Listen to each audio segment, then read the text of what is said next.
really need you to, kind of give me those incel vibes. And Crow was like, I got you, fam. The Holler Kings, where the horrors Southern fried.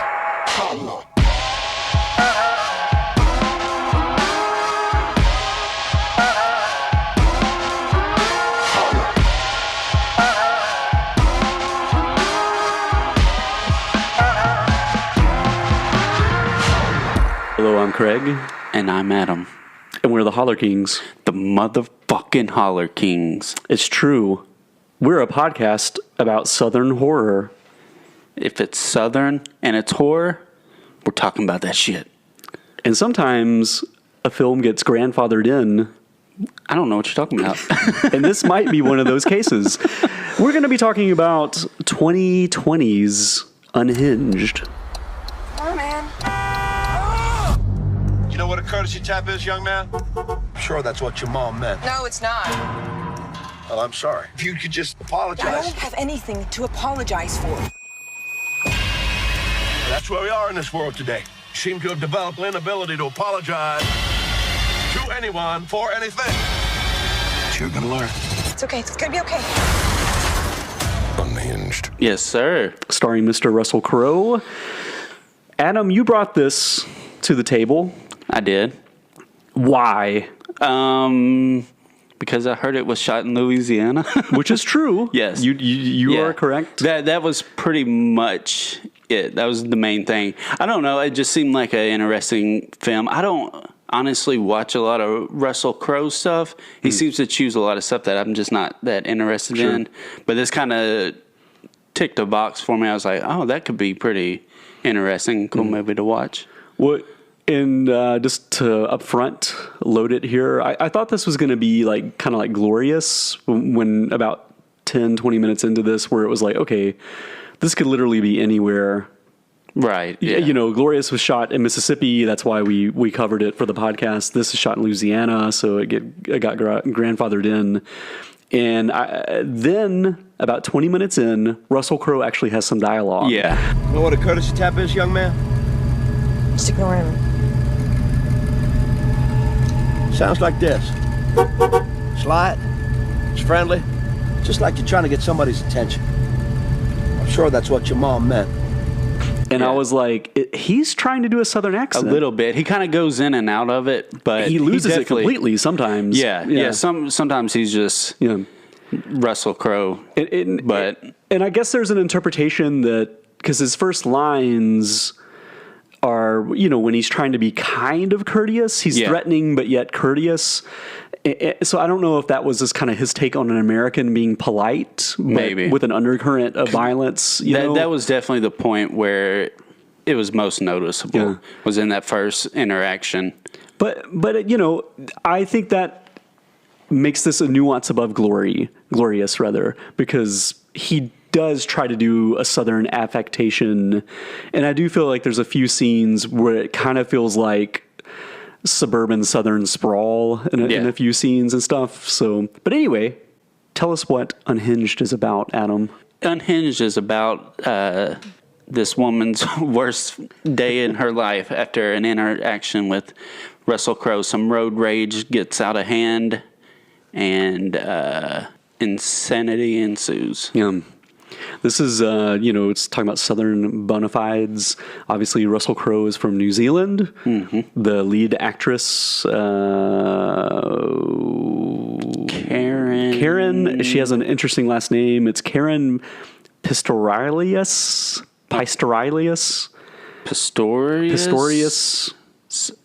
It's an interesting last name that I should have researched before we did this. But what's research? She plays Rachel. She is from South Africa. So once again, no Southerners. It is South Africa. Well, and New Zealand is pretty south. Pretty south and rural. So they also are grandfathered in. Boom. Nailed it. This also features the kid from Child's Play, the 2019 remake. Right. And what other movie was he? He was in another horror movie. No, he's kind of got some horror bona fides. Yeah. Gabriel Bateman is his name. And I don't know much about the filmmakers behind this. Yeah, Lights Out. That's the other one he was in. Oh, Sorry. yeah, of course. Yeah. But anyway, I don't know much about the... I think the writer did stuff like, I want to say Disturbia, but maybe it was another Shia LaBeouf movie from, 10 years ago. But Right. Anyway, that's stuff that you will put in to the video, Adam. Enjoy. Oh, got it. You'll make up for some slack here in the audio version. But that's Derek Bort is the director, and the writer is Carl Ellsworth. God bless. What did you think of Unhinged? I really liked it. I mean, it's an interesting movie. It's kind of that.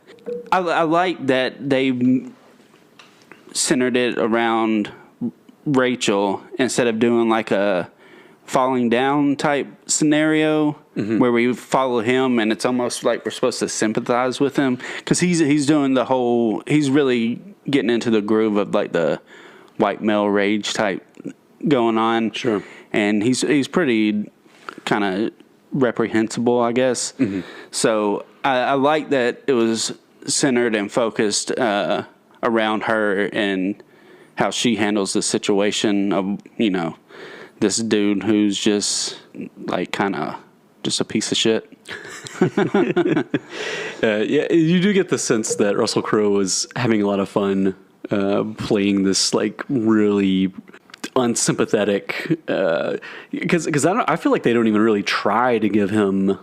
No, and I like that because in some other instances you could see them like trying to give this whole background of like how he was fucked over by his wife and this and that, and he makes some kind of comments on it, but it's just we're trying to take an unreliable narrator's word for it. Yeah. So, I think they could have easily have done that, and I don't think that would have worked as well. I kind of like that. It was kind of like the director was like, "Hey, really need you to, kind of give me those incel vibes." And Crow was like, "I got you, fam." Wait, do you think Russell Crowe is straight up wearing a fat suit? I don't know because he was awfully big in this. I mean, his movie. gut is so pronounced that to me it read as some kind of padding. But I mean, I guess it's possible that he has a little bit of a paunch now. Because the rest of him looks pretty close to how we're used to seeing Russell Crowe. Right.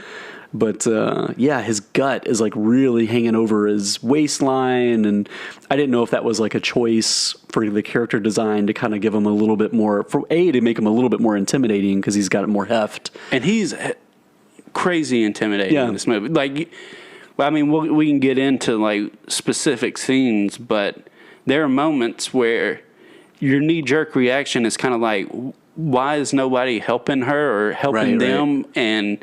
But you see him and you're like, no, he would fuck me up. There's no way I'm going to interact with this dude. And unfortunately, so many of these videos exist now where you see someone doing, obviously not quite as beyond the pale as what Russell Crowe does in this film, but you see acts of violence, real life acts of violence on film, cell phone cameras, whatever, and overwhelmingly people don't step in, and honestly, it's probably the best thing to do in a lot of cases. Yeah, so I totally bought it. Like the diner scene, I think is a great example. No, that was the main thing I was kind of thinking about. Specifically that scene, as far as like nobody coming to the aid of poor Jimmy Simpson. Is that his character name? And no, that's his real name, right? Oh, I didn't know. I don't know. I thought maybe that was his It's Always Sunny in Philadelphia character name. No, that's McPoyle. I think he's Liam McPoyle. I can't remember for sure, but he's one of the McPoyles. That's his character on It's Always Sunny. He didn't even have a glass of milk in this movie. That's so weird. Is that like a character tick? Yeah. They're always drinking milk and shit.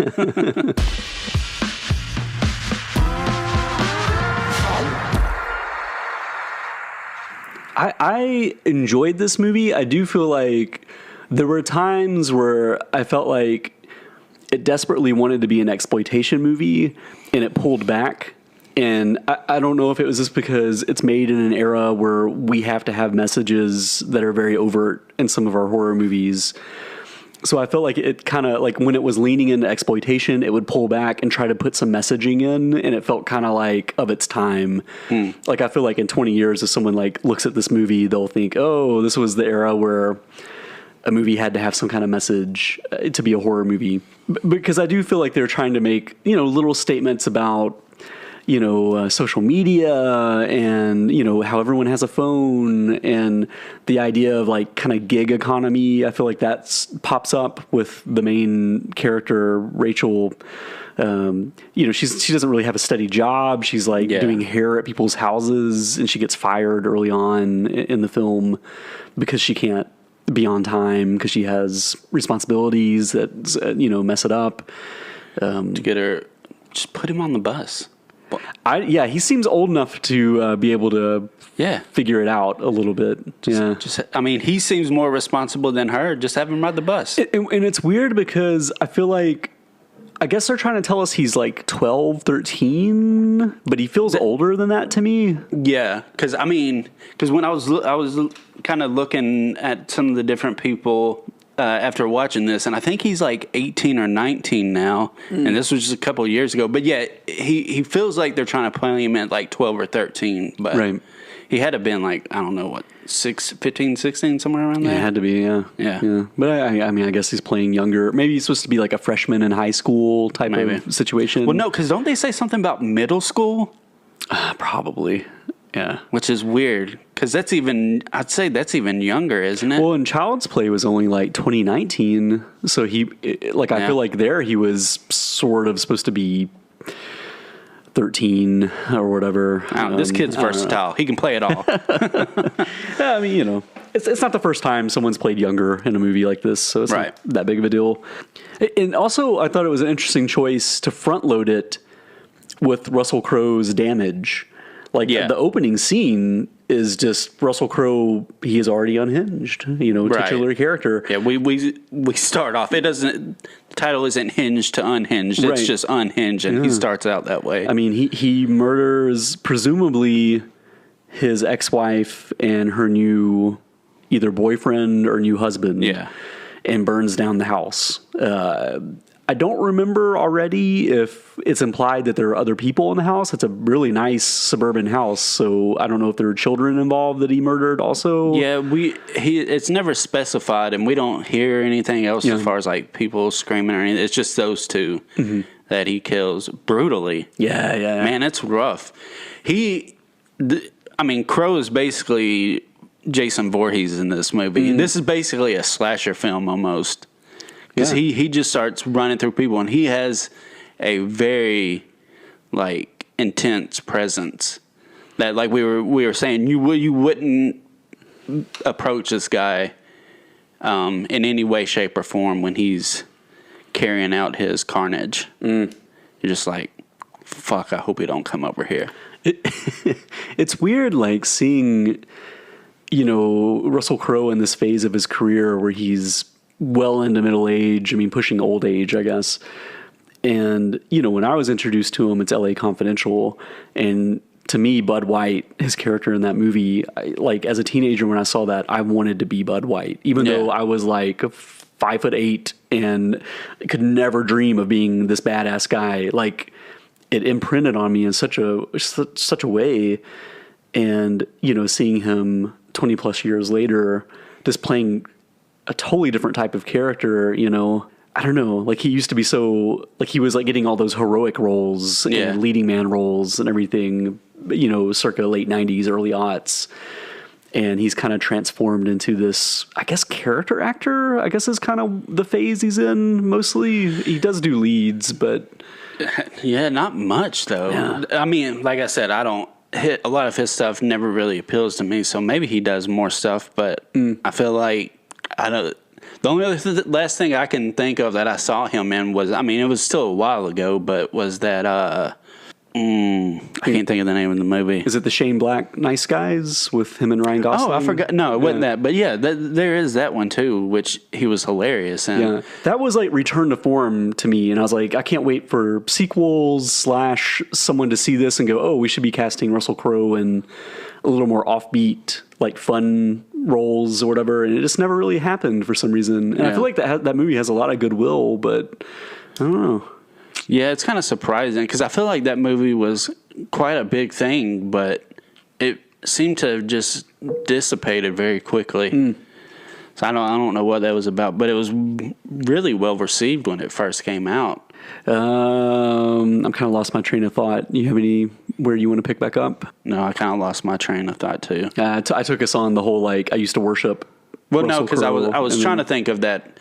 He was a martial arts movie he was in, but I can't think of the name of it. Martial arts movie. I don't Yeah, remember that. yeah. Oh, I know what you're talking about with Wu-Tang. Yeah, Russell, he did it. Man with the Iron Fist, something like that. That's it. Yeah. Yeah. I don't know why I can't think of it. But that's it. Yeah, that was probably one of the last things I saw him in. So, yeah, because we were talking about the leading role versus character actor. I guess that's kind of what he's taken up nowadays. Yeah, I mean, he kind of plays. It's almost like he plays on his previous roles. He's kind of like a Marlon Brando-esque guy at this point. Because, he was in Thor, the latest Thor movie. Oh, was he? He played Zeus. Oh, okay. So it's like, kind of funny and silly or whatever. And I feel like it was kind of like playing up on Gladiator a little bit because he kind of had similar, look in some ways. Was this the Taika one? Mm-hmm. Okay. The most recent one, the Love and Thunder that just came out. Yeah. With your help, we can crush him before he kills anyone else. That guy, he killed a couple of low-level gods. Boo-hoo. If that's all, pretty boy, you go back to your seat and you be quiet.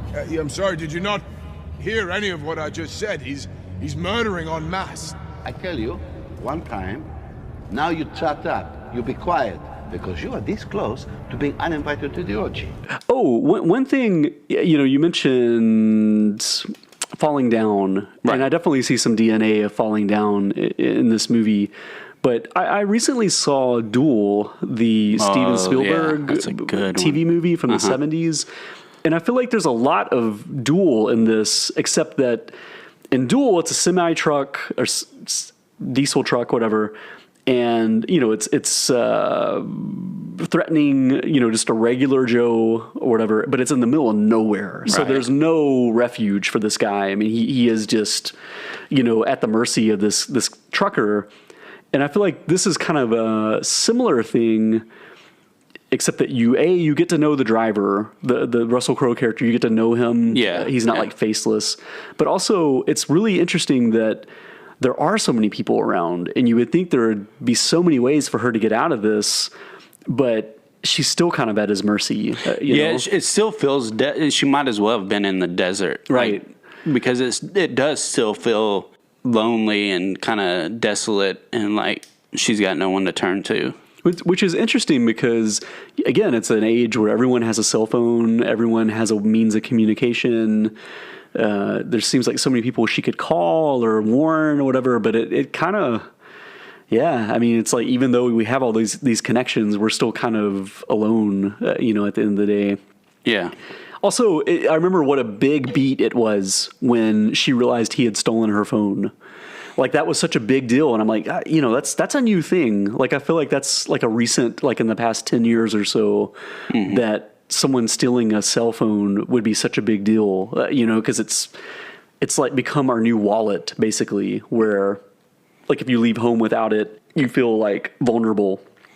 And like you can get in trouble. Yeah, and not just that, because it also does a good job of just kind of just setting those things up where before they have the interaction, she hands her son the phone, and he's like, "You have your phone unlocked?" She's like, "Yeah, I had to because I almost wrecked that time." So even that, just that emphasis of because everybody has their phone locked, and so that's the only reason he could actually get into her phone to do do everything he does. Sure, because he learns very quickly every aspect of her life. Yeah. And that's realistic. I mean, so many people have that on Front Street on their phones. It's our home away from home. Yeah, So for sure. What did you think of the actual inciting incident where Russell Crowe and the Rachel character first interact? yeah, because basically she's at a stoplight. She's behind Russell Crowe's character, turns green, and he doesn't go. So she lays on the horn, he doesn't move. So she swerves around him, kind of just keeps on going. He pulls up beside him and then exchanges words. That's where we get into the pleasantries of how he's doing this sort of kind of southern accent as he basically is threatening her, but in a pleasant way, very south of him. And at that point, they kind of get into this altercation. This is the only time where I'm kind of like, yeah, I kind of agree with you, Crow. But after that, he takes it in a whole new, because it is like she lays on that fucking horn, and then she's just a dick about it. Because that's his gripe, is he's like, no courtesy tap. Yeah. Like, you don't give me like one courtesy tap before you start laying into me. And for whatever reason, she just, she's had a rough morning already. She got fired. She's been frustrated with her younger brother. It's kind of a layabout in her house and all this stuff. So she will not back down whatsoever. She's like, no, go to hell. You deserved it. I don't care. And the son is kind of like, maybe you should just say sorry, and kind of do the normal. Right, let's just move on with our day. Right. But for whatever reason, they both will not budge. And yeah, I did kind of feel like, even though I wouldn't really care that much, I'd be like, whatever. I might like curse myself or something. I totally would not pull up to somebody and be like, hey, you were an asshole honking your horn back there. I'm like, I'll cuss them out in the car and be like, fucking asshole, fuck you. But I'm not going to actually pull up and say anything. Yeah, that part's kind of ridiculous. But everything he's saying is like accurate. Like, she was being rude. Everybody has those slip-ups during the day. I've been at lights before and not really, I'm doing something else and not realize that the light turned green. So everybody has those. You need just common courtesy. Well, either go around or just kind of give a quick tap to like, hey, pay attention. Yeah. So, and no, she's just an asshole. Well, and it's another one of those, like a lot of times online, you'll see those, I guess memes, whatever, of you never know what someone's going through. Right, like that type and that's very true in his case. I mean, she thinks this is just some average slob in a big truck. Mm-hmm. But little does she know, just hours ago, he brutally murdered 2 people and burned down his house. So even if you can't find the consideration of... you don't know what someone's going through, just to have that kind of empathy. Maybe have that thought just for your own safety. Right. I mean, because I guess you could argue if she had done the courtesy honk, she may have avoided this entire scenario. I mean, it's also possible that she still wouldn't have avoided it. But, I mean, we don't know that scenario. That's not how the movie played out. Although we are blaming the victim here, because ultimately Russell Crowe is... and by the way, we're calling him Russell Crowe over and over again. He's credited as the man in the movie, so he never has a name. We get very little identity to him. Yeah. What was your favorite kind of kill or intense moment in this movie? Well, it's hard to say favorite, but the diner scene was pretty riveting. And it's one of those points that... as a viewer, you're watching it and you feel as helpless as everybody else, and especially, I forget Jimmy Simpson's character's name in the movie. But he's like a divorce lawyer, right? Yeah. And like just the helplessness and the frustration, and you just like, somebody stop this piece of shit. Just somebody do something, and I mean, it's just this inevitable like. Rock and hard place saying you're not stopping it. It's happening, Well, and it's very, as a viewer, that Russell Crowe obviously had issues with his wife, to say the least. Right. And he's encountering what he knows is a divorce lawyer in favor of the wife in the scenario. Yeah. So, I mean, you can tell it kind of goes from pleasantries and like, oh, hey, I know Rachel, and, she's running behind, so I just thought I would pop by and say hi and let you know she's on her way. blah, blah, blah. And then it just kind of like keeps escalating, and you keep, like you're describing, at first it seems like, well, maybe this will just kind of like be Russell Crowe's character being kind of clever and, screwing around a little bit. Yeah. But then it gets to a point where you go, oh, he's going to straight up kill this guy. I mean, like he's going to kill him in front of all these people because he doesn't care about repercussions. And that's what makes this guy really dangerous, because he knows there's no tomorrow for him. So it's just like blaze of glory, debauchery, venting and incel stuff. But also I thought it was a really cool scene because I realized, based on the trailer and what I knew about the movie, I thought it was all going to be Russell Crowe in this truck. Mm-hmm. I thought it was very similar. Like, I mean, they're out of the truck and stuff in all these other movies, but very similar, like Duel and Hitcher, Joyride, stuff like that. It's not as much as like, I thought it was very much going to be like road movie type, and it is that to a degree, but this is not sprawling. This is not covering a lot of ground. This is just in this one sort of town.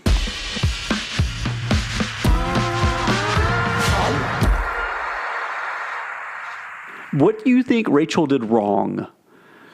Like, once this starts escalating, because I do think she handled it well in the gas station early on. Yes. She stops at a gas station and, like, she basically tells people, this guy's following me. I don't know what to do about it.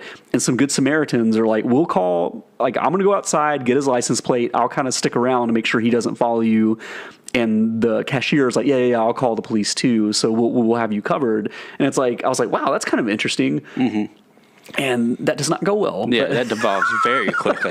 Russell Crowe is not having it. We sit here and say something about, well, nobody's helping in the diner. The one instance where somebody helps her, it blows up in their face. For sure. One person dies because of it. The Good Samaritan trying to be a tough guy. He gets all kinds of hit by that car. Yeah. But yeah, that was a good moment, because there's that, you see that moment in her face where she's contemplating, do I say something or do I just go about my business? And you think that she's just going to go about her business. You're like, no, do something, say something, be proactive in this, get people involved.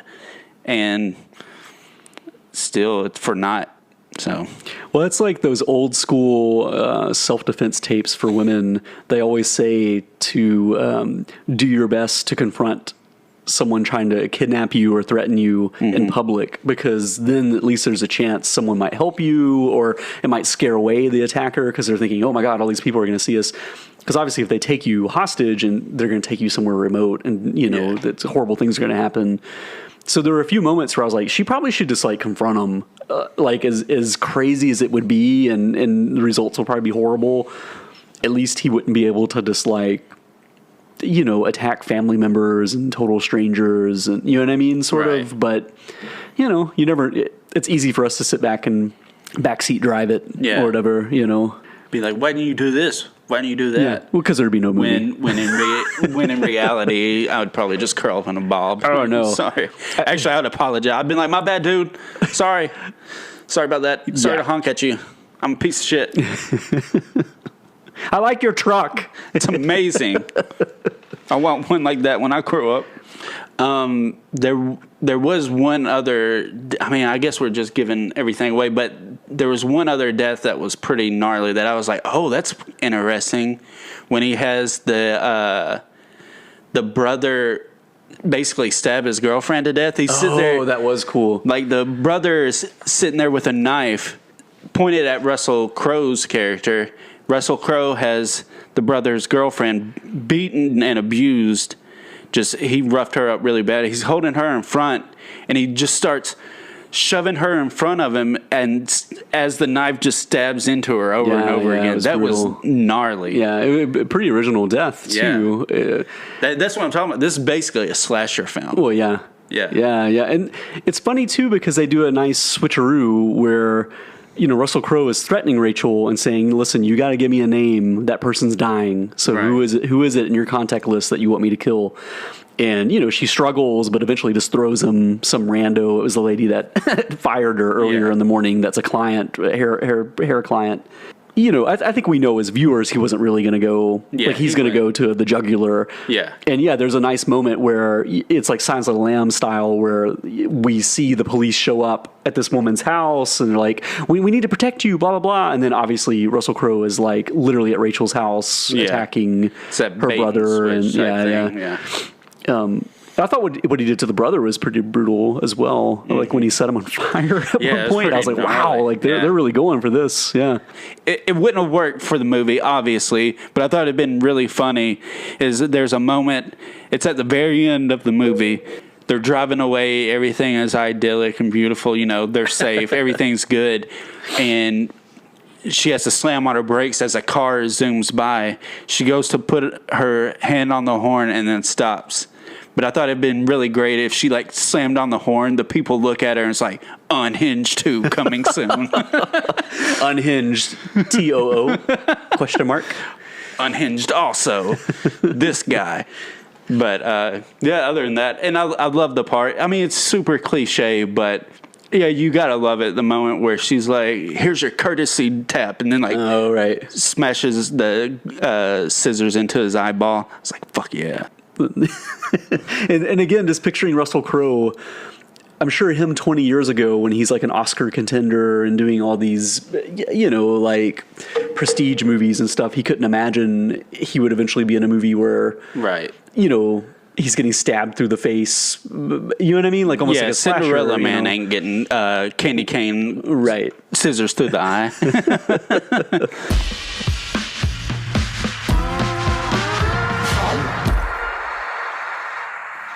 Anything else you want to say about it? You want to grade this? Yeah, well, let's go ahead. Okay, what did you think of Unhinged?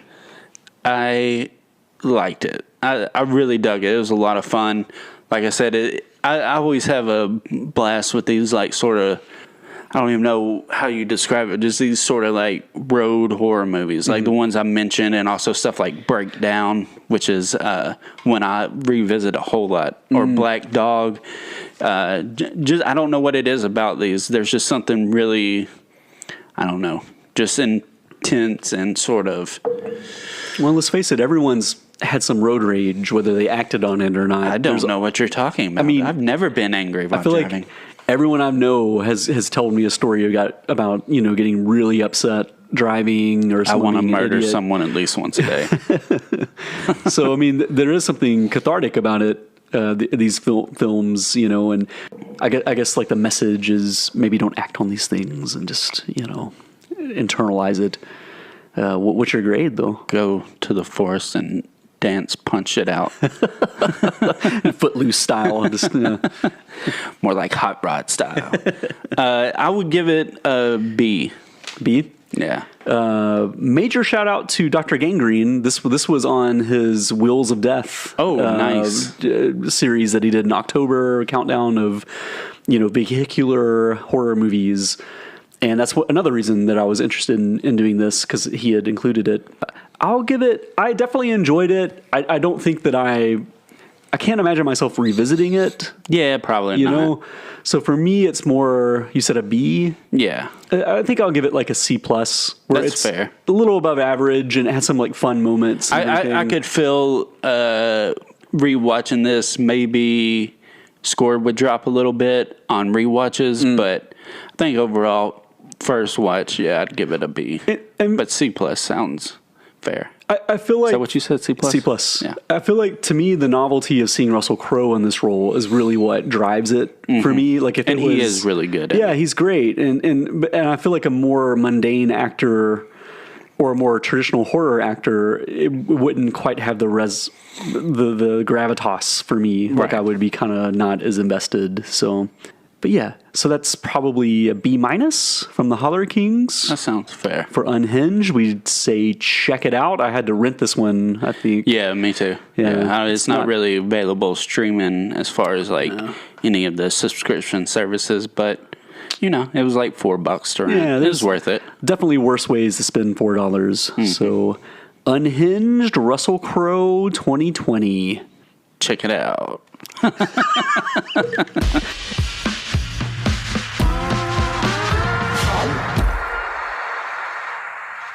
All right, on every episode of the Holler Kings, we like to do a little segment called Holler at Your Boys.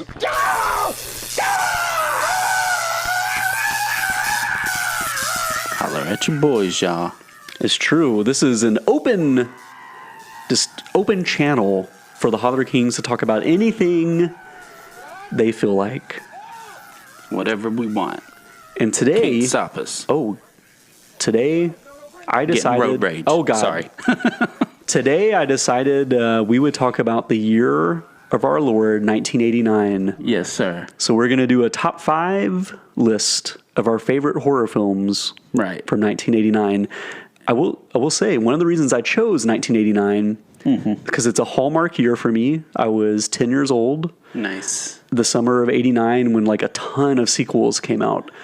And I feel like this is sort of indicative of the era we live in now where everything is a reboot, a sequel, or an IP. You don't say. Yeah, and like 89 was kind of a version of that where Right. it was like Indiana Jones, Last Crusade, Ghostbusters 2, Lethal Weapon 2, and a glut of horror sequels, which we might get into, so I don't want to like bury the lead. Right, yeah. But so I just thought it was kind of a reflective year, and one year that we don't really talk about that much with the horror genre. So 89 is the year I threw out. Tell me, what is your number 5 pick? Let's do this. Yeah, we will say this is a personal top 5 favorite. Most definitely, you might not agree with some of our stuff. Also, I would say, looking at this, I did notice there was a lot I hadn't seen. So if you're like, how could they leave that off? It's possible I just never have seen it. So, Yeah, feel free to leave a comment under this Let video. us know your top 5 Yes. of 1989. Yes. I'm pointing like there's somebody in front of me. But anyways. And then jump kick, and then jump kick that subscribe button and smash those likes. Oh God. What have I become? Karate chop that shit. My number 5 Yes. is a cheesy movie. It's not a very good movie, but I love this movie. And stars Miss Heather Locklear. You know where I'm going with this? Oh, I do actually. Do you want me to guess? Or Yes, you, go for it. Swamp Thing Part 2? Return of Swamp Thing, Yeah, baby. oh, there you go. Yeah. Yeah.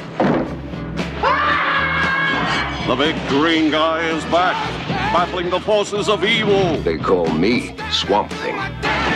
He's got a grudge, I think that brains is good. cause they turned him to sludge.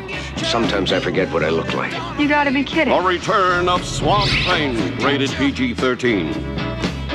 That's a great pull. I should probably have included that, but I totally it slipped my mind. This was one I honestly haven't watched it in a really long time, but I was obsessed with it as a kid. More so oddly than the first one. I really, really watched this one over and over again. And I did go back to it like as an adult, and it is very cheesy and not a particularly great movie, but it's one that I've always had a blast with. It's Jim Warnowski. I'm not going to be able to help you on this. Yeah. So, I mean, he does a lot of like schlocky, like cheesy, low budget movies. So, yeah, I don't know. I always loved it. I love the interesting, like villains, like the creatures and everything. You had those 2 little kids at one point. Oh, shit. That reminds me, we should totally cover that for this podcast. We most because it's very definitely southern. will, I yeah. remember that as a kid watching it, thinking like, wow, they have like accents and yeah. Yeah, So, it's definitely like Florida or Louisiana or something like it's got that feel. It's Swamp Thing. So, Right. So, yeah, well, that's definitely one we'll have to cover. And then they had a short-lived TV series, I think, starring the same man in the suit, which his name escapes me. But Yeah, I guess they've had 2 short-lived Swamp Thing TV series. Oh yeah, Derek Mears did Derek the motherfucking Mears. Did you watch that? No, when it first came out, I didn't have the DC like subscription. Now it's like on HBO Max or whatever, and I just haven't gotten around to it. That's so unfortunate because if it had come out a couple years later, it would have been on HBO Max, and I bet it would have caught an audience. I know I would have watched it first thing. Yeah, that's interesting. I didn't think about that.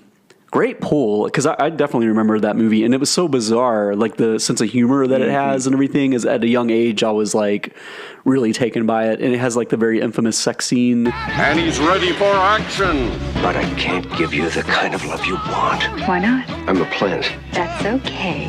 I'm a vegetarian. Hallucinogenic, basically. Yeah. She eats a piece of him that is apparently laced with mushroom. Swamp Thing will get you fucked up. Guaranteed to jack you up. Oh, there you go. My number 5, and this might be one I'm almost guaranteed this is going to be on your list, is Intruder. Yes, that is on my list. So does that mean that I skip and go when? Yeah, like, we'll go to man, then we can both discuss it. Okay, when I get to so Intruder is my number 5, but we will discuss it later. Go to number 4. Number 4 is Bob Balaban's. Is that how you say his name? Yeah. Motherfucking Randy Quaid parents. Yes. Something's eating at Michael. What are we eating? Leftovers, honey. His parents think it's all in his head. I'd like to know what they were before they were leftovers. Before that, they were leftovers to be. But Michael knows what's on his plate. Hey, people. Randy Quaid. You're scaring him. Well, mister, you scare me too. FearNet presents the cult classic, Parents. Which, by the way, this was covered on the Half-Assed Horrorcast. If you want to go earlier in our catalog, we talk about it at length. But Adam, you tell us about Parents. Parents is, it's a bizarre movie. Very I guess almost like a dark comedy in some ways. Really kind of like sticking it to that whole nuclear family dynamic, especially like the 40s and 50s and that kind of stylized sitcom-y type thing, and kind of turning it on its head as this little boy starts to come of age, I guess, and starts to notice that something's really off with his parents. So and it's like very tongue in cheek. Yeah, very much so. It's not a traditional horror movie by any stretch, but I definitely think it qualifies as horror for sure. Yeah, I feel like that's one that's had a renaissance since you first introduced it to me as well. Because I remember it was somewhat hard to find when we reviewed it for Half-Assed Horrorcast on your recommendation a few years back, and it's since had a pretty big release. I feel like on Blu-ray. It was what's the Vestron? Vestron. Yeah.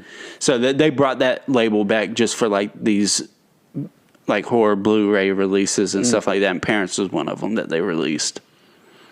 That's interesting. You know, we recently had the other drop, and we talked about how hard it was to find the other. And I had a couple of listeners reach out, basically saying they were like, "I don't know how I'm going to watch this movie." You know, and it's weird that something like Parents can get a release, but not the other. But I guess Parents still has names that people kind of recognize, whereas the other, it's so far gone that other than John Ritter, right? You'd have to put like John Ritter on the cover and make it seem like a vehicle for John Ritter. Yeah. Interesting though. Parents, 89, a very, very strange one, but I think I might one up you with my number 4 selection. That would be Charles Band's Puppet Master. Shit. Paramount is delivering big terror in small packages with a scary new video release for Halloween. Puppet Master. Paul DeMatt stars in his action-packed thriller featuring the special effects wizards from young Sherlock Holmes and Willow. Stop! Evil comes in all sizes. From the Puppet Master. Nice. I almost put this on my list. I was very close. The only reason I didn't is because it's one of those like Ghoulies things that the sequels are better, especially Part 3. Yeah. Part 3 is amazing. But yeah, I almost included Puppet Master.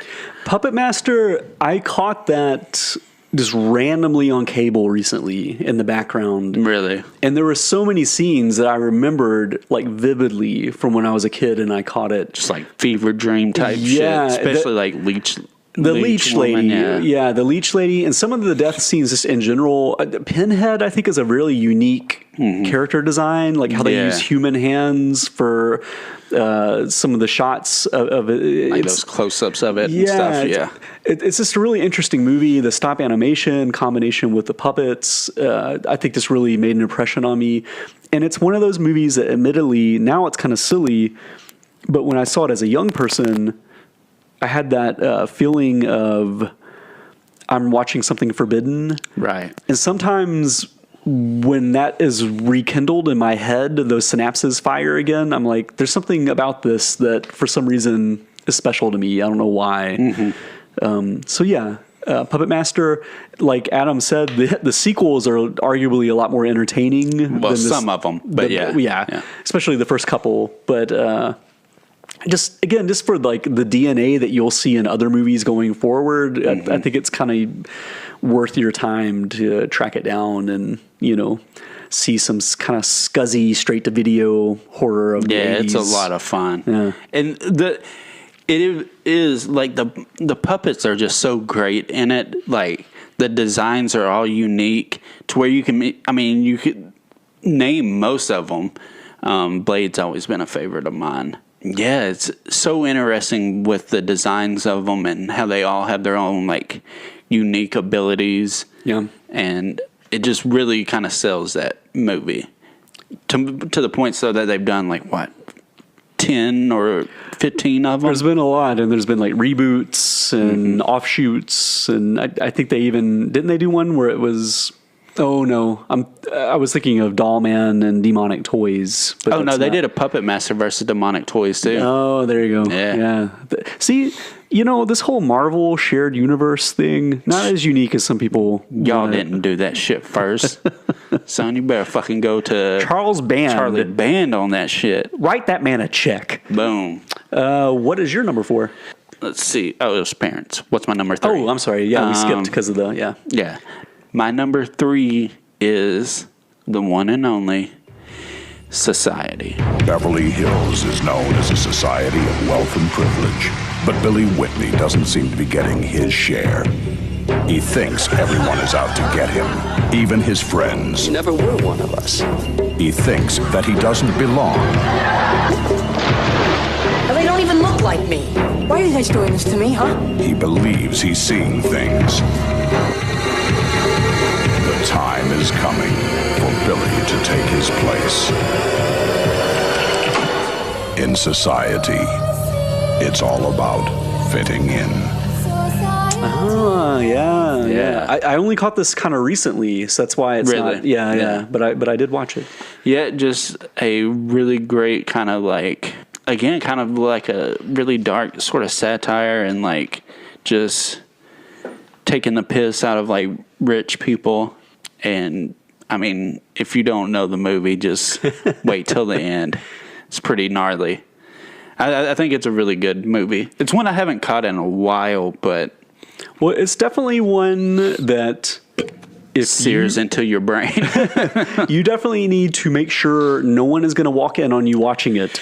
Because lock the door like it's pornography. Yeah, like I had that happen where I and then masturbate like it's pornography. It's just one that if someone walks in on you watching it, they're going to be like, "What is going on here?" You know. So it's definitely one. Just a little trigger warning. It is a little pervy. It is a little little. That's a little. I mean, it's very pervy, very much so. Yeah, but that's part of the theme. But yeah, it's very clever and it's kind of like a weird. It's almost like elevated trauma or something. It's like trauma with more like satire or something. I don't know. Definitely a great pick. Yeah, I took some liberty with it because it was made in '89, but I don't think it came out here until sometime in the '90s. But it was released in other countries in like '89, so I was like, I'll still include it. My number 3, not a particularly good movie, is Halloween 5. You sense something? Tell me what you know. I prayed that he would burn in hell, but in my heart, I knew that hell would not have him. Halloween 5, rated R, starts Friday, October 13th at theaters everywhere. Now, the reason I pick it, because again, you love the cops so much. It's a pretty rough movie, okay? But I feel like it's like Donald Pleasance at the height of him getting to just where a director cannot rein him in, and he just plays crazy from start to finish. I mean, he's on 11 the whole time. It's like someone watched Halloween 4 and was like, Loomis, or, Pleasance, you did such a great job in that movie. You were amazing. It was just, his performance in 4 is just so perfect of being over the top, but not too much. And Pleasance took that and was like, I'm going to go harder in part 5 because he is off the rails in that movie. I mean, he is shouting almost every line. There are scenes where he is just getting up in the face of a child and she looks so young, and he's just like, like inches from her face, just screaming in her face, like, I know, like that type of thing, and it's so hilarious. And it sounds like I'm dunking on Donald Pleasance. I love him. I think he's great in everything. Mm-hmm. He's always entertaining to watch, and he's always doing some fun business. But I just think this is like peak where a director could not control him, and he just got to do whatever he wanted. It's kind of that curse of, I've played this character so long, I'm kind of in my own head about it, so I know how this character would react. And it's like, maybe you go back and watch Halloween 1 again and just kind of calm it down a little. But it's so off the rails. It is a unique, it's like you said, it's not very good. And I'm torn with some of the stuff, like killing off Rachel, halfway through the movie. At one hand, I'm like, that's an impressive move to make. But on the other hand, it's like, what are you doing? Right. It's so unceremoniously. So I'm torn about stuff like that. The cops thing is egregious, though. That's unforgivable. Like the wacky music. And, just like, what are you doing? Come on.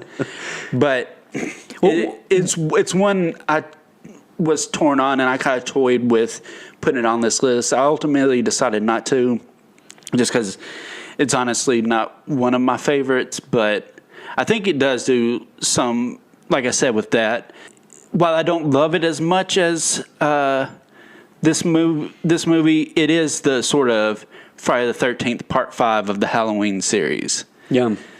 Just about. I mean, Halloween 6 may take it off the rails too much, but it's just these weird, bizarre characters, these odd choices, introducing in the 5th one in the movie some side character, the Man in Black. Right. There was a lot of bizarre moves to it that, on one hand, you have to be like, hey, you tried something different. But then on the other hand, you go, hey, you fucking failed at a lot of it.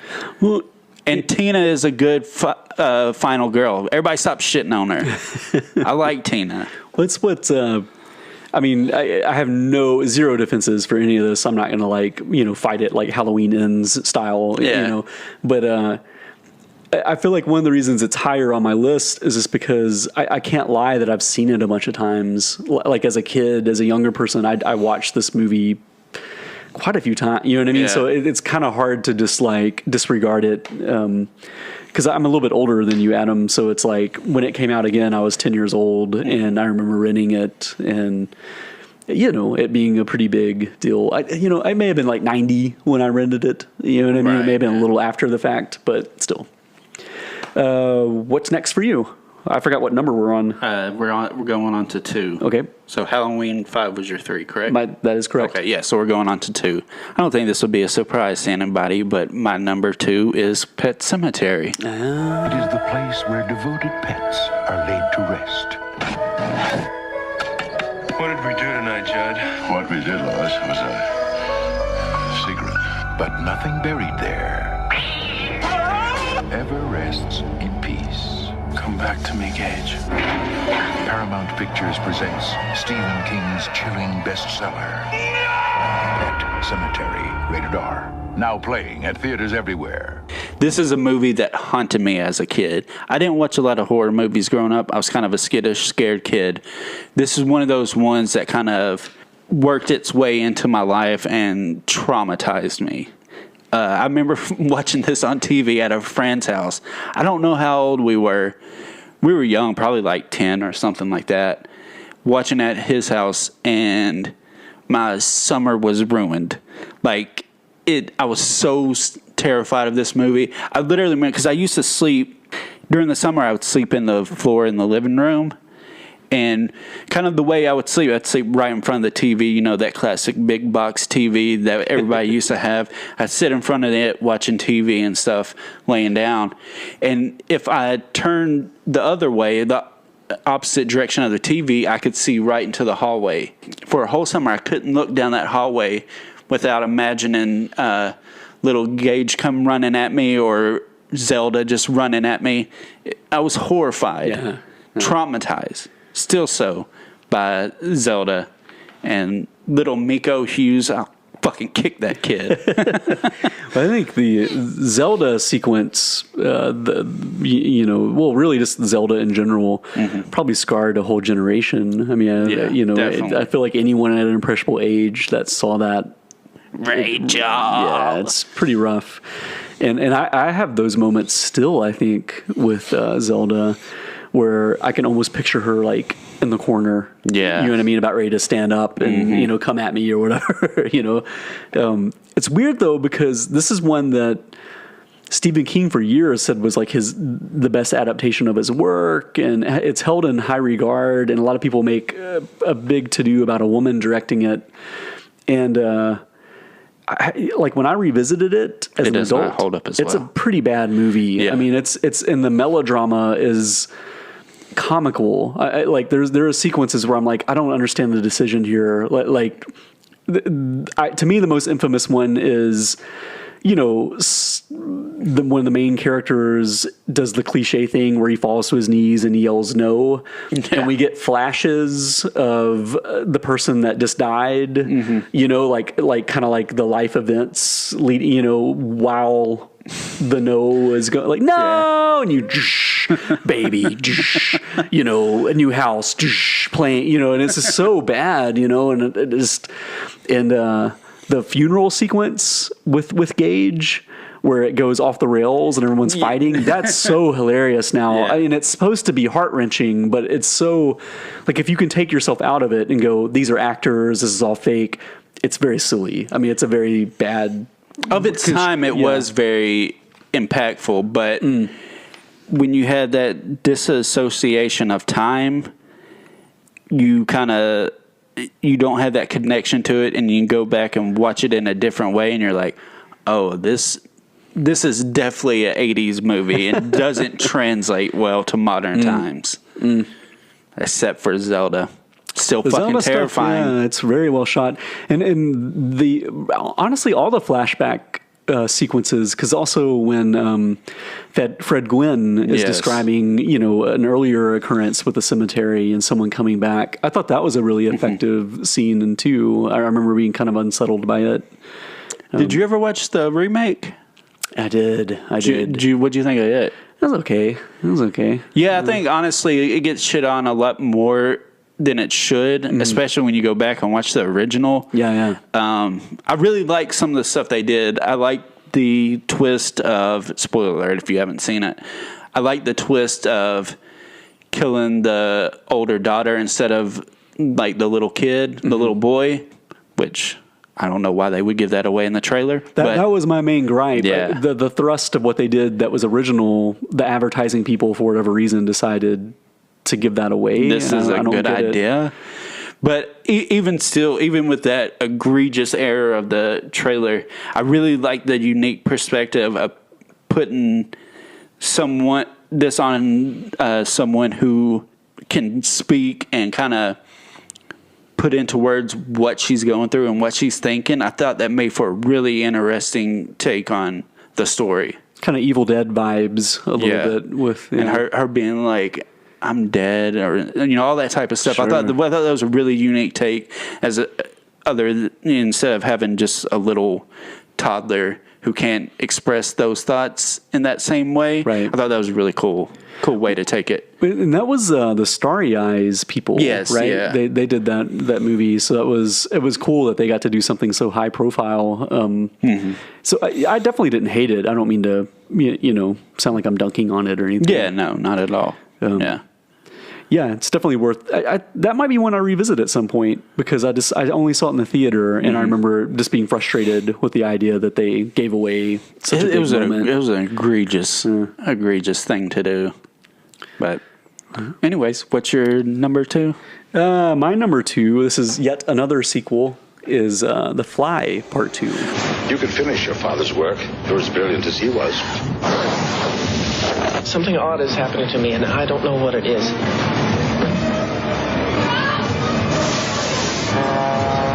getting worse. I'm getting better. The Fly 2. Like father, like son. Rated R. Starts Friday, February 10th at theaters everywhere. Oh, okay. See, this is one of those one I was talking about. I've never seen The Fly 2, so I couldn't include it, but...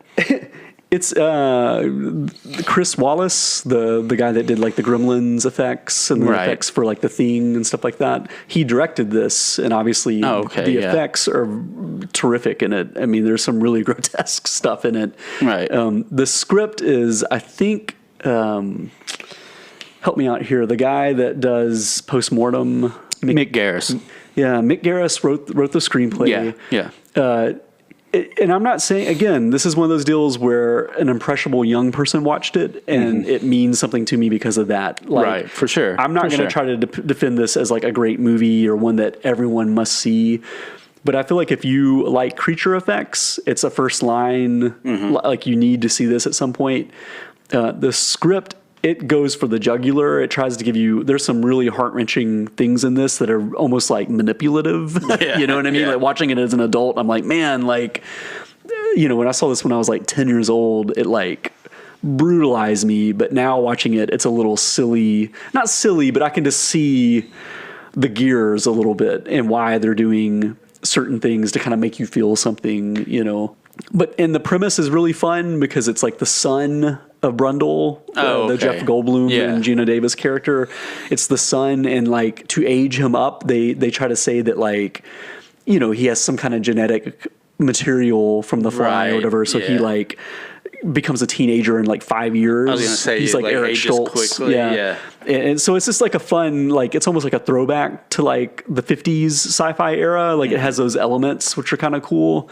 So it's just definitely a fun watch. And again, creature effects are just terrific. I mean, it's like really good stuff. Yeah. So The Fly 2 definitely overlooked and maybe should be checked out a little more. Right. So, yeah. For sure. For sure. Good choice. That's one I definitely need to check out. It's been a blind spot for me. Your number 1 is different than my number 1. I thought for sure my number 1 would be on your list. My number 1 is Intruder, baby. Yeah.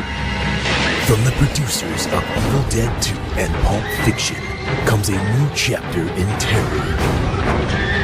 Bruce Campbell, Ted Raimi, Renee Estevez, and Sam Raimi in Intruder, a new dimension in terror. I'm just crazy about this story. I mean, I talked about it during one of our Halloween episodes. It's just an absolute batshit fun slasher that I think is criminally overlooked. Well, I loved it. You introduced it to me, and I finally got around to seeing it, you know, about a year ago. And that's the only reason it hit number 5, because I was like, it's kind of insincere for me to put this. Right. Like, it almost should be honorable mention because I've only recently even checked it out. But no, I totally get why you would pick it as number 1. Give us just a brief overview of, because it's like, you know, you've got like the Raimi brothers are like literally in it. Yeah, correct? You got Sam and Ted are in it. You got Danny Hicks from Evil Dead 2 is in it. It's really this crew of like Evil Dead people. It's Scott Spiegel, who worked on Evil Dead and all that and grew up with like the Raimi brothers. You got a small cameo from like Bruce Campbell and all that. And yeah, it's this grocery store that's getting ready to close down for good. So it's the overnight shift. These kids, you know, are marking down prices and all that, getting ready to open to start selling stuff off, their inventory off. And this someone starts killing them off one by one. Just in classic slasher. It is classic slasher, and some great death scenes. The death scenes are gnarly. Yeah, and inexplicable POV all over the everything has a place. POV. All over, from doorknobs to grocery carts. Right. Everything has Aisles, a POV. Yeah. It's pretty great. It's really cool. It's a really cool movie. If someone out there has not seen it, seek it out. It's you can't go wrong with it. It's cheese, it's blood, it's just cozy. It's a comfort movie for me. It's one of those ones that I put on and I feel warm inside, which is odd to say, I guess. See it, yeah. But yeah, it's just one. I mean, it translates. We talk about dated horror movies where it doesn't translate. This is for sure dated, but it works in that sense of giving you almost like this time capsule vibe to it, that you can just be like, yeah, I remember that. I remember that kind of style in those days. And if you love slashers, you have to watch it. It's just peak slasher. It's at the end of that sort of 80s slasher. Right. It takes all those elements and cranks them to 11 and does it in a really cool, interesting way. Totally agree. I'm going to use a segue here. You just said the end of the 80s slasher. Yes. My number one is like the definitive end of the 80s slasher, I feel like, would be... Is it? Go ahead. Friday the 13th, Part 8? Yeah, I'm afraid so. Jason Takes Manhattan. There's a storm at sea. You're all gonna die. And it's blowing terror to the Big Apple. Now, the only safe place to be You're dead meat. Yo, man, it's cool. It's cool, man. It's cool. is out of town. Friday the 13th, Part 8, Jason Takes Manhattan, rated R. Now playing at theaters everywhere. I mean, this is like, to me, the last legit Jason movie because they become New Line Cinema in the 90s and in the aughts. Wait, you don't consider body swapping legit Jason? It has its merits, and I understand why people like it. And Jason X is a lot of fun. And you don't think Uber Jason is legit? But it's just like, you know. To be fair, I do love those movies. But yeah, there is something very specific about the Paramount movies that doesn't translate at all. And I don't know if it's switching companies. I don't know if it's the new decade thing to it. But there's a very different, there's a formula to it, a very simple formula. They're both very, very different tones. Well, I feel like the Paramount stuff is a little bit because they were like, this is a meal ticket. We're a prestige studio, but this is like our grunt that goes out into the field and earns us money. It's one for us, one for them type thing. Pretty much every year we're going to crap one of these things out. Yeah. And I think that's the alchemy there, is that they had a check every year to make one of these movies. Mm-hmm. Whereas New Line, it was more like, how do we like recapture this? And it just, years would go in between projects. And I feel like the synergy is what is off. You know what I mean? New Line technically did only 3? I guess, yeah. Because I don't think they did the remake technically. You got Freddy versus Jason, you're right. Jason X, and Goes to Hell. Right. And those are easily my least favorites of the franchise. Although Jason X, I feel like, is a little stronger than the other two. Farmer did a really good job with that script of making it knows what it is, and it relishes in it. And I think that helps it a whole lot. Plus, it's got one of the coolest deaths of the cryogenic freeze. Absolutely. Yeah. It's one of the best ones. This thing I will say about the New Line, it has 2 of the best deaths of the series. What's the other one? The girl getting split up the middle in the tent, and Jason Goes to Hell. Oy. Yeah. But going back to Jason Takes Manhattan, this is another one of those deals where tough to defend, like on its own merits, but if you picture, a 10-year-old, I remember when I saw Batman in the movie theater, there was like a cutout of Jason in the theater, nice. And I was like, holy shit, like it meant something to me. And this is kind of hard to recapture that spirit anymore, and I kind of wonder with younger people, if they're, I mean, I guess Scream still does that for younger people. And I guess Megan, characters like that are kind of, rebooting and recapturing that spirit. But do you mean Threegan? Oh gosh. I haven't seen that movie yet, so I don't want to weigh in. But I mean, Jason meant something, and it was like truly scary to me at age 10 and exciting to me that like he was, present still or whatever. And again, he's only in Manhattan for like, 10 minutes of the movie? I mean, that's like the big gag everyone always brings up is that he's mostly on a boat for most of the movie. Right.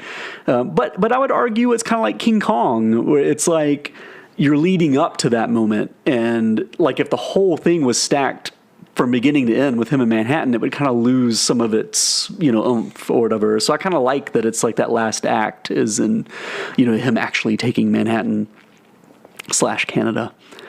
But, it has some great moments, like a lot of iconic things that I feel like get brought up, in the whole like overreaching conversation about Jason, him kicking the boombox. I mean, I feel like people reference that all the time. Him showing up just and no one helping, is another great, and his look in that movie I think is cool. He has like that slimy kind of like, it's a carryover from 7 for sure, but it's really pronounced in that one. And it is like even Kane Hodder. He was on. I don't know how big you are into like. Why can I not think of the show? Arsenio Hall. No, that was a good. That's moment. what I thought that you were going to bring that up. No, this is recent. Why can I not think of Practical Jokers? Oh, okay. Jesus Christ, I don't know why I can't think of that. I watch it obsessively. But when the lockdowns and stuff kind of first happened, they did this little show, like I forget what it's called, but it was basically like where they just Zoom met and had dinner, and they would bring on guests and stuff. And they brought on Kane Hodder at one point because, Brian Quinn worked with him on Victor Crowley. But they were asking him, like, what would, you played Jason in what, like 4 movies? What was, like, your favorite moment? He said it was, like, standing in the middle of, Times Square. In Times Square in New York, just standing there as Jason, and he could look at somebody and they would get freaked out and everything. It really was an impactful type of, moment, especially in all that stuff. And admittedly, this is not one of my favorites of the series, but like you said, really in those moments when they do get to New York, it's really impressive, and it really hits the ground running. Well, and it does serve one of the other best deaths of the series. Which would be for you? The boxer getting his head punched off. Oh, yeah. It's falling into a trash can. It's so good, and it's one of those that are just memorable. Yeah, no, I totally agree. And that's one, I talked about it. There's a little video I made a couple years ago where I talked about some of my favorite kills, and that made my list. What was great about that moment is you almost think the boxer kid is going to win. Yeah. Like there's a piece of you as a child when you're watching it going like, are they going to let him like actually punch Jason off of a building? Is that going to happen? And then it just kind of, subverts your expectations, or actually it really is giving you what you know is going to happen. But as a kid, you have that suspension of disbelief that you don't have it as an adult. So I was like, when like he gets his head knocked off, and it's so just like brutal, and his head literally falls into the dumpster, which is just a great beat comedically. I also would argue that the guitar kill is a pretty iconic looking death. It's not very clever in how it's executed, but just Jason with that V-shaped like electric guitar of that era is very iconic looking. I feel like, and kids making a little music video on the boat. Yeah. So, it's very of its time. So it's just kind of a cool time capsule. Also, not to digress way too much, I love the weird subplot of like the elderly chaperone having an affair with one of the teenage students. It's like one of the most bizarre things inserted into one of these movies, but it's so off the charts that I think it's hilarious. Just the idea that like this dude, he's probably like 50, but to me he looks like he's 70 or something. No, what's interesting about that is that he declines her advances. Right. He's like, Get out of here, nubile woman. This happens to me all the time. Don't give a shit about this at all. Which I guess is to his character that he's like, I'm not fucking with this this kid, but it's an odd choice for the 80s for sure. Most of the time they'd be like, yeah. Yeah, I think of Sleepaway Camp, the very infamous affair in that movie. Yeah, that's a bizarre one. She's super excited about that old dude. Hey, he owns the camp. Well-to-do man. The prestigious camp. Well, there you have it. That's our list. Do you have any honorable mentions you wanted to throw out there? Or you feel pretty good about? I mean, I did have some, but speaking of that, like Sleepaway Camp 3. I noticed that, yeah. Shocker. Shocker was one I was going to bring up. I would say that. And there's a couple. Hider in the House. Did you ever see that? I've never seen that. I think it was Gary Busey, and Mimi Rogers. Is that her name? And it's this weird story about this kind of crazy dude like hiding out in this woman's house, and I think he ends up attacking her. That Warlock and 976 Evil. Yeah, I thought about that one too. Yeah. Those are all ones that I really loved when I watched them, but I haven't seen them in like 15 plus years. Yeah. So I couldn't really add them to a list. When I like Hider in the House, I'm sitting there trying to explain it to you, but I don't remember exactly how it all went down. I just remember really liking it, so I couldn't really include those. I thought about Ghostbusters too, but I was like comedy. Yeah. But I was like, does it? I could totally see, especially the first one, falling into horror, and it definitely still has those elements of like horror in part 2. But could you really include it? And I was like, Plus, it's one I haven't watched in a while. I was like, I won't try to defend including it when it's been so long since I've seen it. And the only other one I had was Cutting Class. Oh yeah, which if Half-Ass Horror Cast co-host Kia, if she was on here, that would be her number one for sure, probably. And it's like you were saying with Intruder. I've just recently watched Cutting Class when y'all did that episode. Yeah. So I only watched it that one time, so I feel like I couldn't honestly include it when I've only seen. I did really like it when I watched it, but I couldn't really include it, not having seen it at least a few times. So there was also a Nightmare on Elm Street entry. There was The Dream Child. Yeah, that's not a honorable mention. At all. It's probably like but I feel like it's something that someone listening might for sure consider. Yeah, it's always someone's favorite. So. Yeah. Well, and if you're a big Freddy guy, I mean, I'm a big Jason. The Roach scene is awesome. Oh yeah, that is is a good one. And I think the Comic Book Kid is in that one as well. Yes, part 5. Yeah. Which that was one that Kevin Nash, baby, wasn't it Kevin Nash that plays Super Freddy?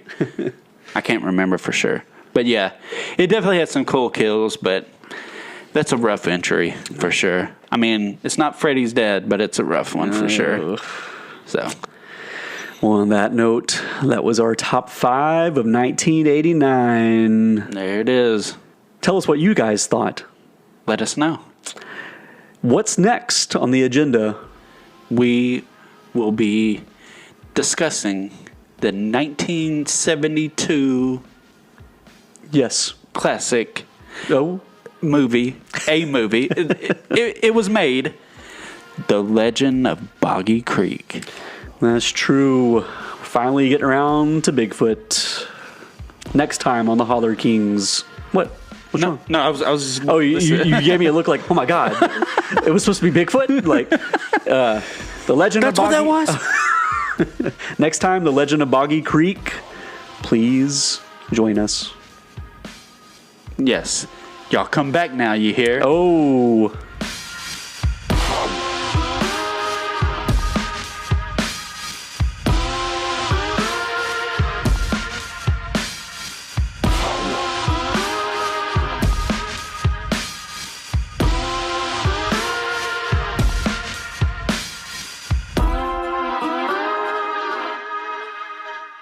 It's cheese, it's blood, it's just cozy. It's a comfort movie for me.